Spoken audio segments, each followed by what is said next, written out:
Hi everyone, my name is Xuan and today I will be sharing my birth story.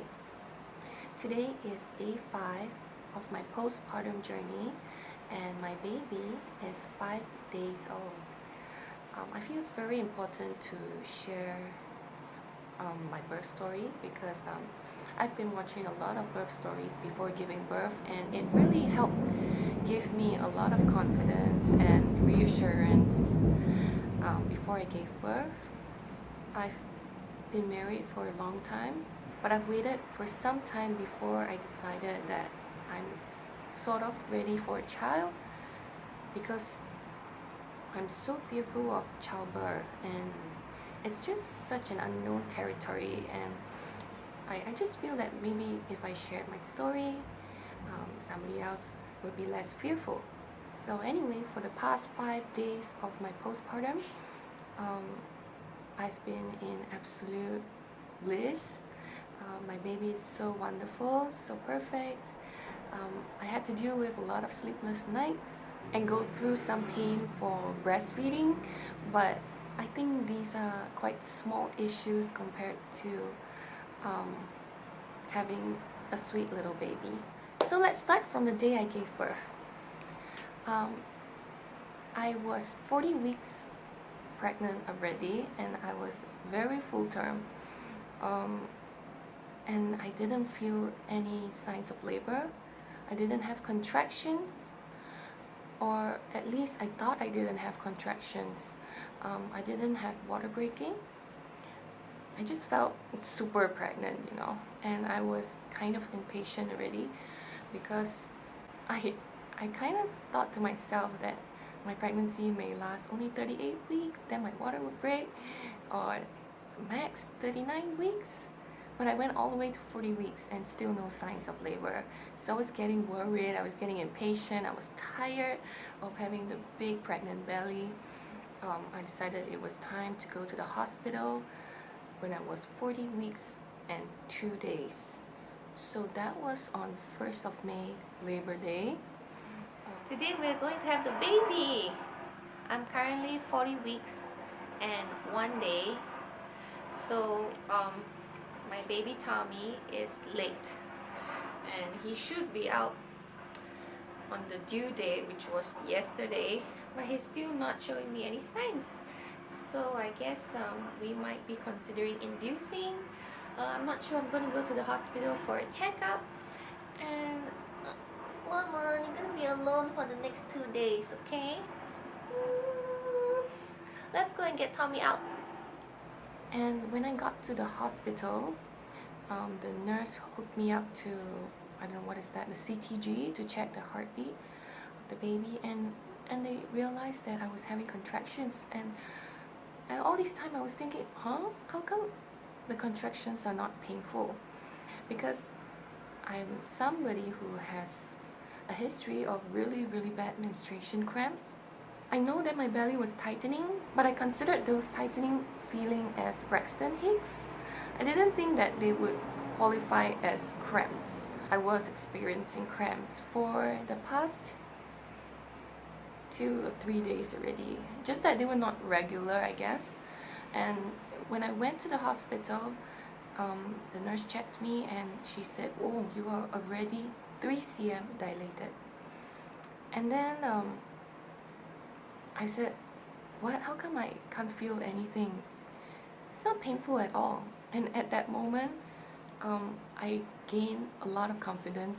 I think I went over my head and overestimated how painful labor really is. I thought my body has some kind of superpower to handle these contractions. Why am I not feeling the pain? My water bag broke, and it's the most surreal feeling ever.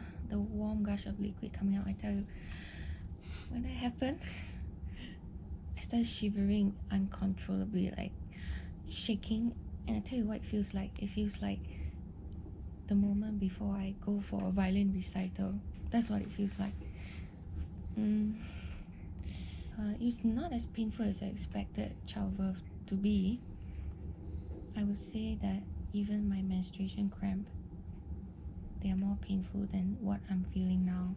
This is like level 1 amateur entry level menstruation cramp that I deal with every month. And nurse prepared a laughing gas mask for me in case I can't tolerate the pain, but so far I don't have to use it. I'm still feeling really great and really in control of myself. And I think there's a contraction coming, am I right? Yeah, 102. Okay. Sure.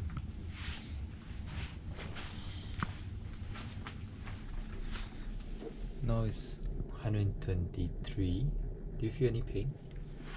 117. No.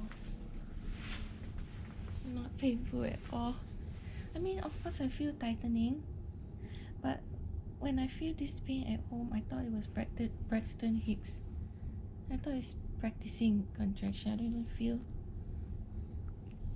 like it's labor. How can this be labor? I think I already psyched myself up for it to be a lot more painful than this. After the nurse told me I was 3 cm dilated and contracting, I was so confident of myself. I said I could do it. My doctor already instructed the hospital to give me an epidural, and I said no, I can wait. I'm not feeling any pain. I think I might be able to do this whole thing without epidural. That was a big mistake. Big mistake.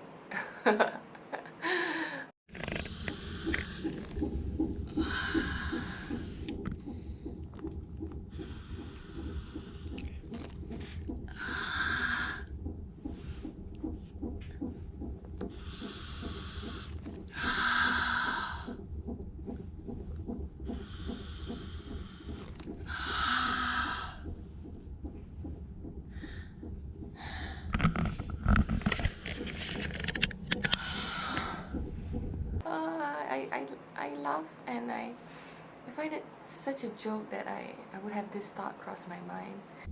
I take back my words. It hurts. It hurts just like my menstrual cramps, except it's menstrual cramps plus pressure. In my head, I can imagine the baby's head pushing against the cervix. I can feel it. I feel the urge to push every time there's a contraction. And I realize when I put on the gas mask, it takes about 5 long deep breaths. Every contraction lasts about 5 long deep breaths. So every time I feel the pain, I just go like 1, 2, like that. And then I know that when I reach number 5,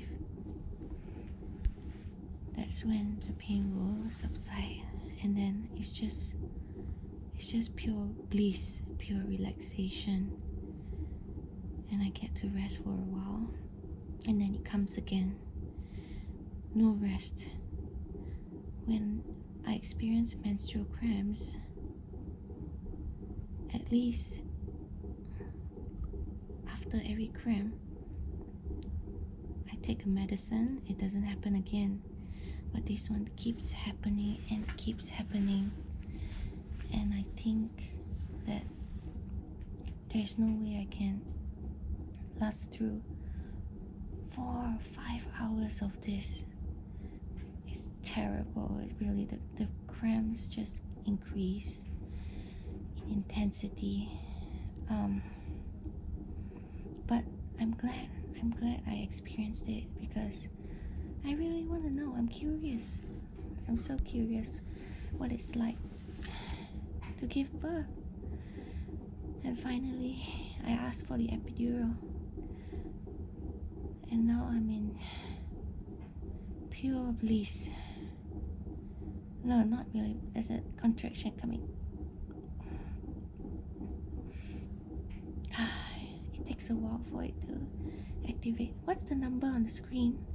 Can you 96, 97. Yeah, I still can feel it. It takes a while. Yeah. But not anywhere near what I experienced a few moments ago. It's amazing. I was so worried that the epidural is going to be so painful, but it's nothing. It feels like a pinch. I was thinking to myself, you know, menstruation cramps, right? You pop a few Panadols, painkillers, and then in maybe 1 hour max, the pain will go away, and then you know that's the end of it.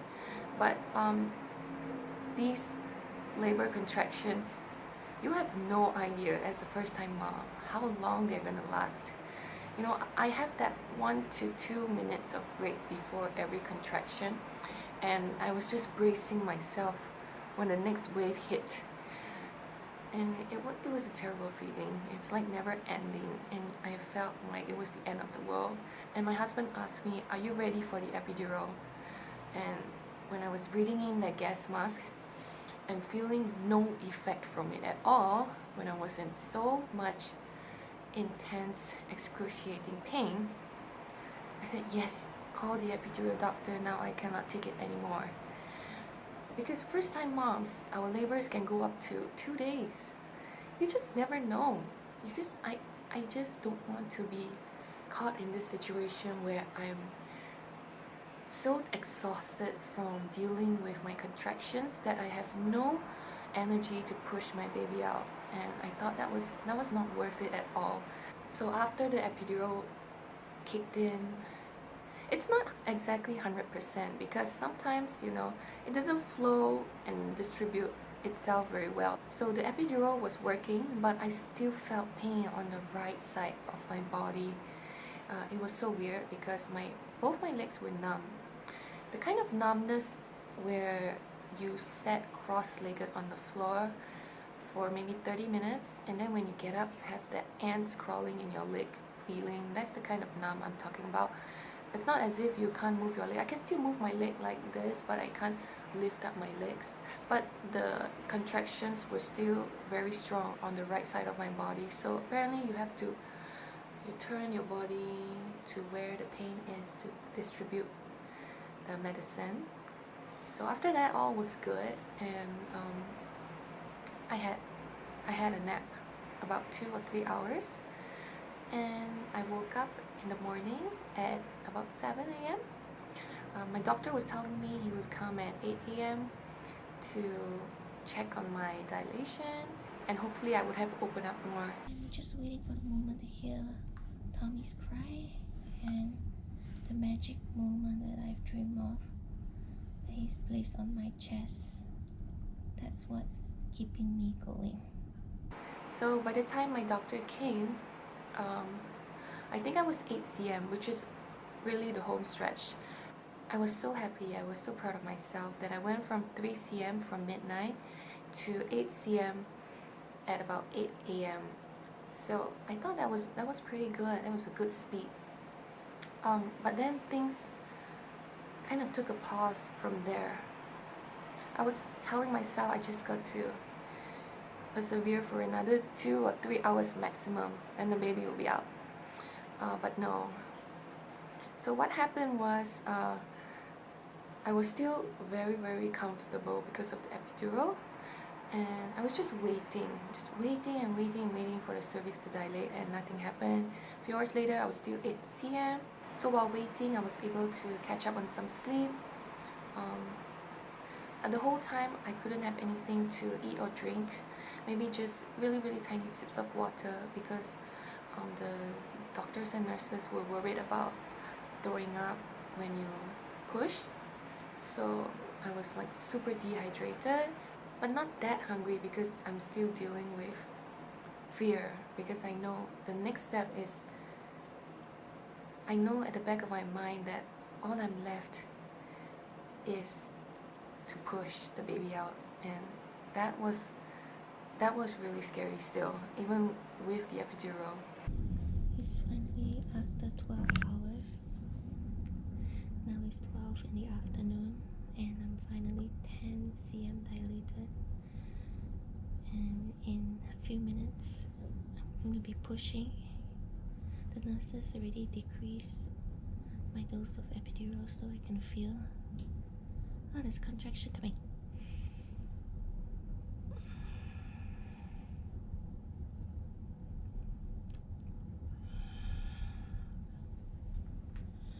Yeah, I can feel the contraction. Yeah. So Tommy is going to be out definitely within the next 1 or 2 hours.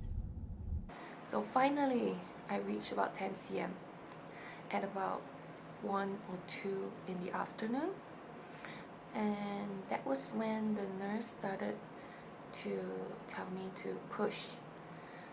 And I think this is exactly how I got the bruise from my IV, because the needle was here, and then I had to hold up my legs and pull it back like I'm doing crunches, and I'm sure it must have damaged a blood vessel or something, I don't know. And then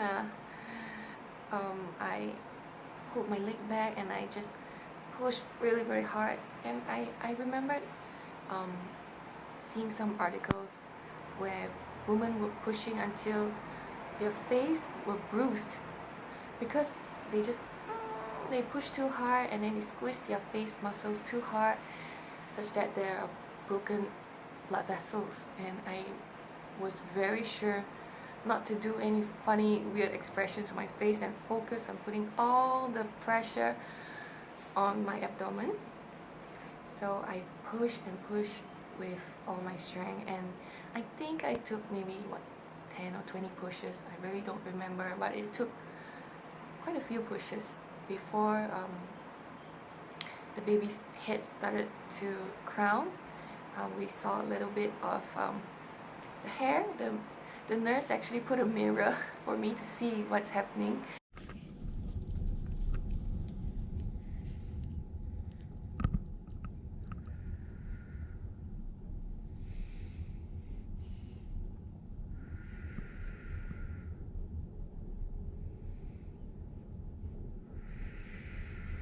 So by the time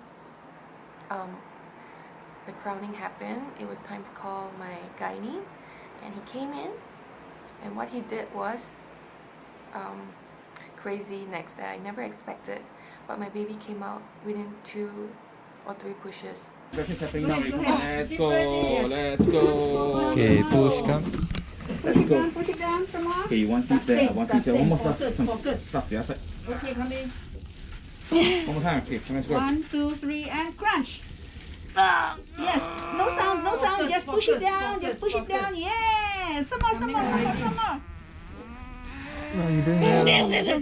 Okay, one more time. One more time, 1, quick. 2, One more 3, time, one more time, quick. and crunch. Push.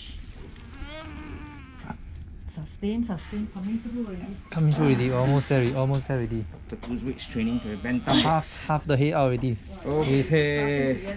Again? Yeah. And you're doing It's coming down. What do I do now? Okay, very good. Okay, the head is out. So let's give one more push now for the body. Wait, again. Go on. Let's go one more time. Here, what's your own? Go ahead, go ahead. Come, push, push. Go.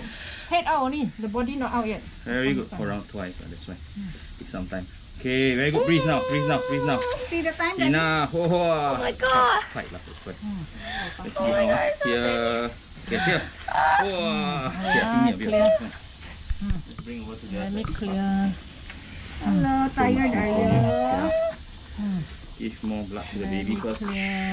pee really. Time did you see? Baby pee. 2:05. Very good. 2:25. Okay. Fine. Here you go. Get a pair of scissors. You got to cut the cord, okay? Okay. And it's over here. Hold this in your hand. there. Cut between here. Hello. Okay. That's right. Go. Oh, bring over, Done. baby. Bring over, baby. Let's go. Come, scissors back to me. Bring the baby to the other side. Let's go. Bring the whole cloth. Yes, yes. It's okay. Okay. Let baby face me. Wipe. Face mask. Ready? Okay. I feel so light. Okay. So good. Why you never cry? Okay. It's okay. You never go up.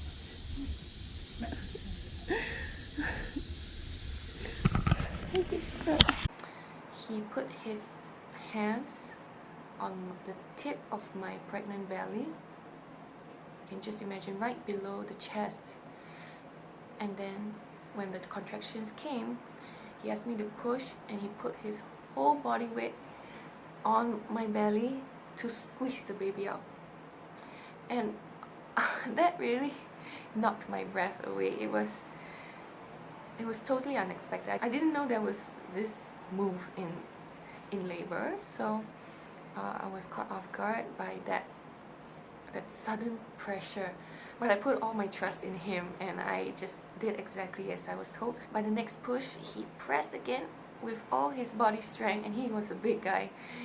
I suddenly felt emptiness in my belly, and whoop, the baby appeared right in front of me. And he was not crying. He was not crying. From what I heard from my husband was, when I was pushing and waiting for crowning with the nurse, the baby's heartbeat started to fall. It was about 150 per minute, but it fell to 90 or 80. So that's when it got worrying. It was baby in distress. The leg blue. Yeah. Okay. I took blood already. Okay. You bring home the placenta? No. Mommy crying. The cord was around the baby's shoulder and neck. That's why it's very long. Kind of like waited for you the whole day. Check the weight. Okay. Okay. The head circumference she measured is 34. The cervix. Sister measured the baby. So now 1, 2, and 3. then let the baby warm up. Typical first time? Yeah. See how So you're very difficult. I told you already. Take tall, the you know. and push the baby up. Sorry? tall. I bet you can do it. Not small, huh? 3240. 3240. Now see how tall.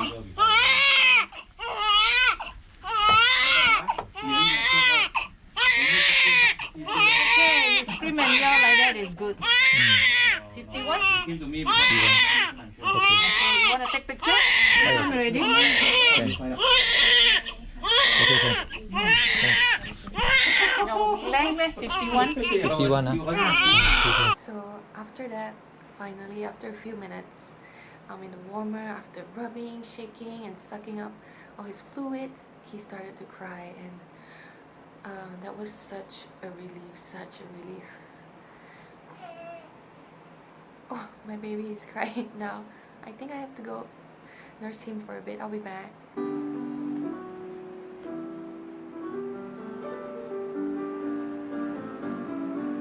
I just put my little baby down to sleep, and let's continue with the story. Where was I? Oh, yeah, the doctor was patting and rubbing and hitting the baby, but the baby finally cried. I just cried tears of relief, and they finally brought my baby to me, and unexpectedly the baby was so much bigger than I thought. And I think I really let myself go the last week of pregnancy. I was having durians, I was eating cakes, I was just eating whatever I wanted. You know, I didn't control any of it because I thought the baby's gonna come out anytime. It didn't matter what I ate, so I really let myself go. The baby came out at 3.2, and I suffered 2nd-degree tearing, and I had to be stitched up. The stitching part was pretty tough during the postpartum recovery over the last few days. It was just an overall uncomfortable sensation to walk, to talk, to laugh, to cough. Everything would hurt. Everything I did would hurt down there, and I just wish that would go away really quickly. And I would say now at 5 days postpartum, it subsided a lot, and I think by 1 week later, it would be good. So immediately after birth, I was left in the birthing room for about an hour with my baby, and at the time after I gave birth, I was shaking uncontrollably. I shook and I trembled and I shivered. I don't know why. Maybe it was a stress response, or it was just something so unbelievable and so unimaginable for me to go through, that my body was taking some time to adjust. I don't think I was cold. I wasn't cold. I started shaking like mad and my teeth were chattering. I think my doctor said that was quite a normal response to birth. I just felt so cold and I just couldn't stop myself from shivering. So, but after they brought the baby to me, my shivering stopped. It was so funny, so weird. And then I had skin to skin moments with my baby, and they left us alone to do that. So right after that, then I was pushed to my room to get some rest. So this is the whole journey for me, the whole labor experience, and I'm glad it turned out this way as well, because as a first-time mom, you don't know how bad the pain will go, and you don't know what to expect from the gas mask that they gave you. I seriously thought the gas mask would be so much more potent than it is, but it's really not useful at all, for me at least. When I breathe it in, at the back of my head I was just thinking, what is this gas for? I was so angry at it. It didn't work. And giving birth is not a pain management competition. It's not how well you deal with pain, how well you can tolerate it. It's really about having the experience that you want, and I wanted to push my body to see how far it could go, and I let it, and I suffered through it, but overall I still came out with an amazing little baby. So it really depends on what you want, and a lot of times birth will not go as how you imagine. Your labor might be shorter, it might be longer than expected.